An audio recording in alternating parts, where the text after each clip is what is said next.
Alright guys, so welcome to my video. I don't know which part of this DIY fixing this issue is, but I'm like 99% sure at this point it's the carburetor that's the problem. Like all the stuff that's gunked up in the carburetor that's causing this issue. So I got some CLR. I drowned it in the CLR, and I'm gonna see if it gets rid of all the crap. If it does, I'll definitely try to take this carburetor off and then clean out the inside of it too.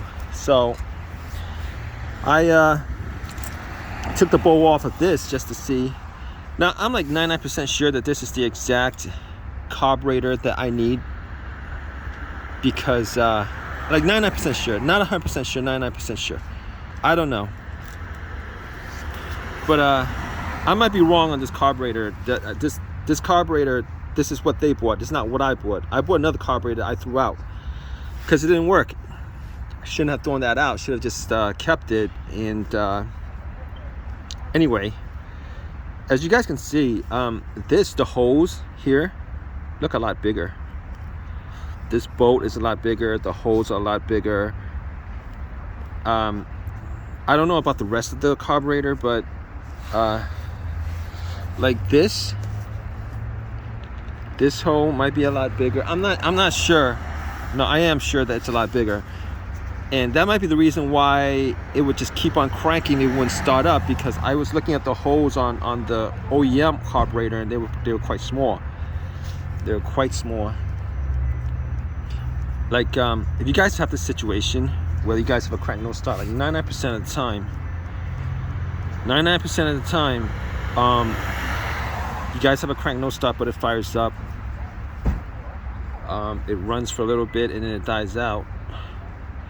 99% of the time, it's actually the carburetor that's the problem. Because I did try that method of taking I took some fuel out and see if that worked. That didn't work. No, oil. I took some oil out, see if that worked. It didn't work. It didn't work.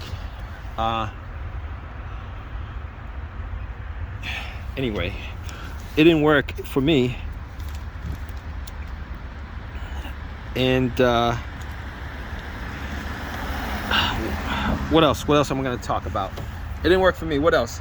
I could have tried that method with the putting some seafoam and then let it run. You know, I probably should have just used seafoam on this too, but I don't think, if you guys saw the crud that was on there, I don't think seafoam would have just gotten rid of it. We're talking about like this RV is from like 95. We're talking, this is OEM. It was never changed. So we're talking about like a good 25 years of buildup. 25 years of buildup, especially on the boat. You know, so after I clean this out, like I'm like 99% sure it's gonna work, and I'll definitely do a video on that. But worst case scenario, I'll probably just swap out for an OEM carburetor, or I might just buy a $25 one. Maybe I was wrong. I didn't put in the exact product number. Maybe this is not the exact product number for you know, because the one that I bought, I didn't put a product number in. All I did was put you know, carburetor for $2,800, and I just bought one of them. It didn't actually fire up, so that might be the problem. I'm not sure if that's the problem or not, but I might just buy another one just to keep it around, just in case something like this happens, because I don't like working with, you know, the amount of gas that's dripping and oil and all that stuff. It's just a messy job. I don't have a problem doing it. It's just a messy job. I prefer not to do a job as messy as this. I just prefer not to do that, guys. You know, these jobs where it's that messy,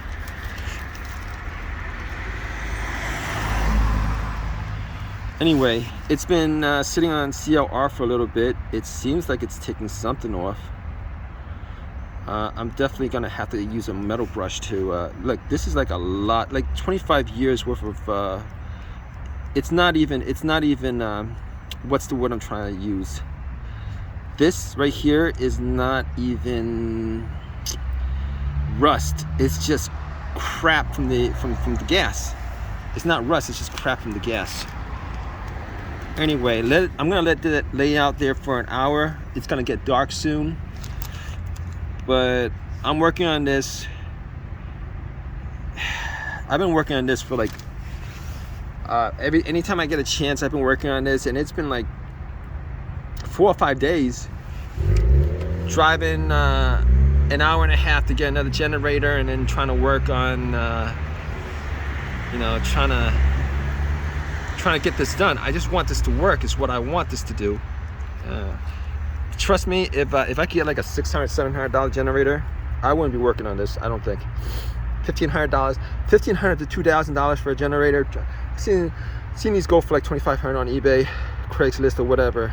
No, I don't want to put that much money. I'm not gonna spend that much money on a situation like this. I could just wait it out.